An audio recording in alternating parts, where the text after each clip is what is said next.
Saya pribadi nggak pernah bertemu dengan Ustadz ini, ya Ustadz Bejrey Barji, atau saya nggak tahu nama tepatnya. Tapi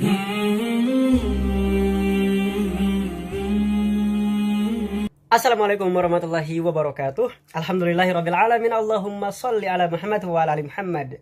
Teman-teman yang dimuliakan Allah Subhanahu wa taala, jumpa lagi dengan Sapas.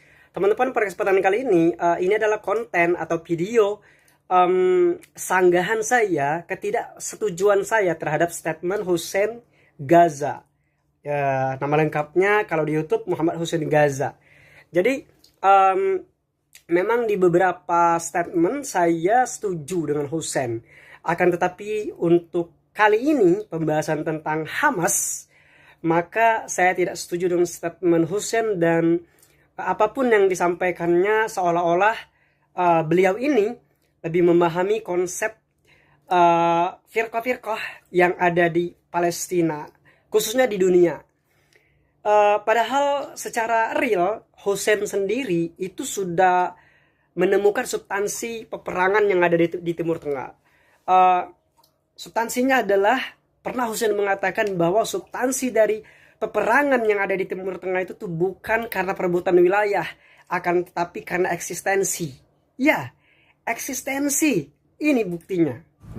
konflik di Palestina bukan konflik perebutan wilayah, bukan teritorial, tapi konflik eksistensi. Nah, teman-teman, Hussein tahu substansi peperangan yang ada di Palestina. Akan tetapi masih belum nyambung. Ini sebenarnya apa sih gitu? Jangan sampai sih sama dengan nasibnya Syekh Yusuf Qaradawi sebelum meninggal. Karena Syekh Yusuf Qaradawi sebelum meninggal itu sangat membela, mensupport Hizbullah.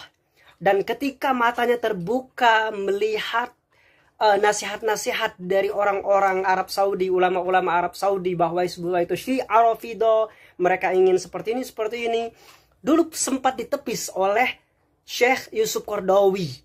Itu Syekh Yusuf Qaradawi tahu sendiri, ulama panutan orang-orang di Timur Tengah, bahkan di dunia. Dan teman-teman yang dimuliakan Allah Subhanahu wa taala, apa yang terjadi? Syekh Yusuf Qaradawi menyesal telah menyampingkan nasihat-nasihat dari ulama Arab Saudi yang memberitahukan kepada Syekh Yusuf Qaradawi bahwa mereka adalah Syiah Rafidhah. Dan akhirnya baru terbuka mata Syekh Yusuf Qaradawi bahwa Hizbullah adalah Syiah Rafidhah. Mereka membunuh kaum muslimin yang ada di Syria. هؤلاء الناس أنا دفعت عنهم.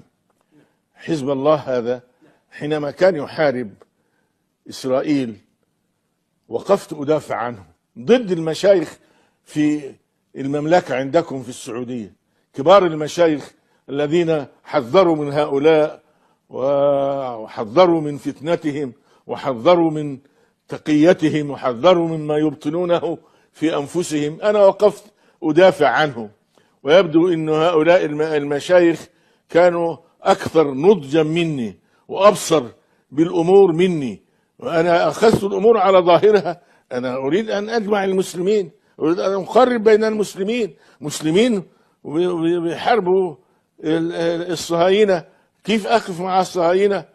ولكن يبدو أن المشايخ رحمهم الله إذا كانوا موتى وحفظهم الله إذا كانوا أحياء كانوا يعني أبصر مني. هؤلاء الذين دافعت عنهم جاءوا يقتلون إخوانهم في سوريا. كنا نظن أنهم إخوانهم، ولكن قالوا لا. وأهم الرجال الذين يحاربون الشعب السوري هم من يسمون أنفسهم حزب الله، وهم حزب الطاغوت، حزب الشيطان. استحوذ عليهم الشيطان فأنساهم ذكر الله. Nah, ketika melihat fakta dan penyesalan seorang ulama yang sangat terkenal ini, saya berharap Hussein bisa bercermin diri bahwa ya, anggaplah Hussein tidak lebih pintar daripada Syekh Yusuf Qaradawi. Akan tetapi Syekh Yusuf Qaradawi memberikan statement seperti itu. Dan begitupun dengan pengikut-pengikut Hussein yang lainnya. Semoga terbuka mata hatinya dan mata pikirannya untuk menerima sesuatu yang sesungguhnya. Baiklah teman-teman yang dimuliakan Allah Subhanahu wa taala. Dan ternyata Iran itu sangat dekat dengan kaum Yahudi. Bahkan di arah sanalah nanti Dajjal akan keluar. Dajjal akan keluar dari Yahudiyah Asbahan dan 70.000 orang Yahudi akan menjadi pengikutnya. Dari Anas bin Malik, Rasulullah SAW bersabda, Dajjal akan keluar dari Yahudiyah Asbahan dan 70.000 orang Yahudi yang memakai mahkota akan jadi pengikutnya. Hadis riwayat Ahmad. Hadisnya Hasan, kata Syekh Su'aib Al-Arnaud. Apa itu Khurasan dan Asbahan? Khurasan adalah suatu wilayah yang luas di sebelah timur Jazirah Arab. Saat ini yang termasuk wilayah Khurasan ada Nisapur Iran, Herat Afghanistan, Merv Turkmenistan, dan berbagai negeri di selatan Sungai Jihun atau Sungai Amudarya. Sedangkan Asbahan sering juga disebut dengan Asfahan, termasuk wilayah Iran, 340 km di selatan Teheran. Ketika Bukhtansar menyerang Baitul Maqdis dan menjadikan penduduknya sebagai tawanan bersama orang Yahudi, kemudian mereka ditempatkan di Asfahan. Akhirnya wilayah tersebut dinamakan Kampung Yahudiyah. Ibu kota Asfahan saat ini adalah Yahudiyah. Dua hadis yang menyebutkan kota tempat keluarnya Dajjal yang kami sebutkan tadi nampaknya tidak sepakat. Yang satu mengatakan di Khorasan dan yang satunya mengatakan di Asbahan. Mana yang benar? Asfahan ataukah Khorasan? Jika Anda perhatikan peta negara Iran, Khorasan dan Asfahan ini berimpit di bagian timur laut wilayah Iran. Kita tidak tahu pasti awal kali Dajjal muncul di titik yang mana. Yang jelas di dua daerah pertama kali Dajjal muncul dan mendapatkan banyak pengikut.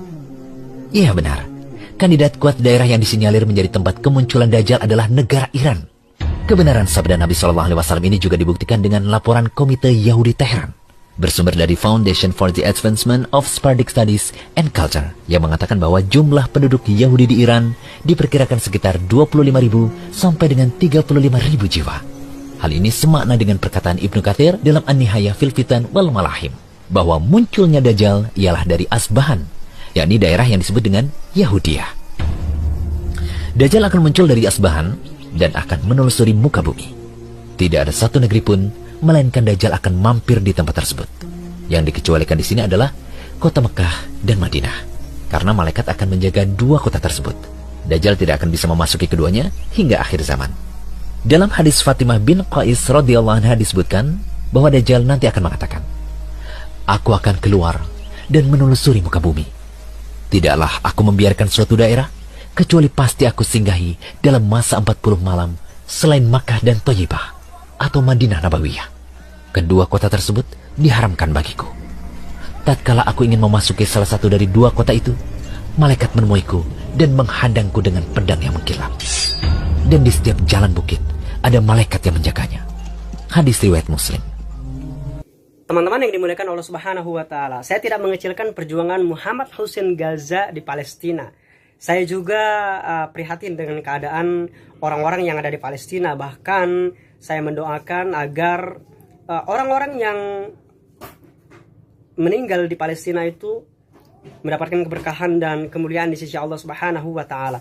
Tapi sangat disayangkan sekali ketika kita membiarkan kemungkaran di atas kemungkaran. Jika kita tarik lagi kesimpulan dari apa yang menjadi perkataan Hussein mengomentari video Ustadz Bajri, ya, mungkin sebenarnya harus dijadikan sebuah bahan kajian ilmiah yang di situ harus mendapatkan benar-benar bukti yang valid dari Ustadz Bajri dan mendapatkan bukti-bukti valid dari beberapa ulama yang ada di Timur Tengah. Akan tetapi Hussein langsung menanggapinya dengan penuh emosi.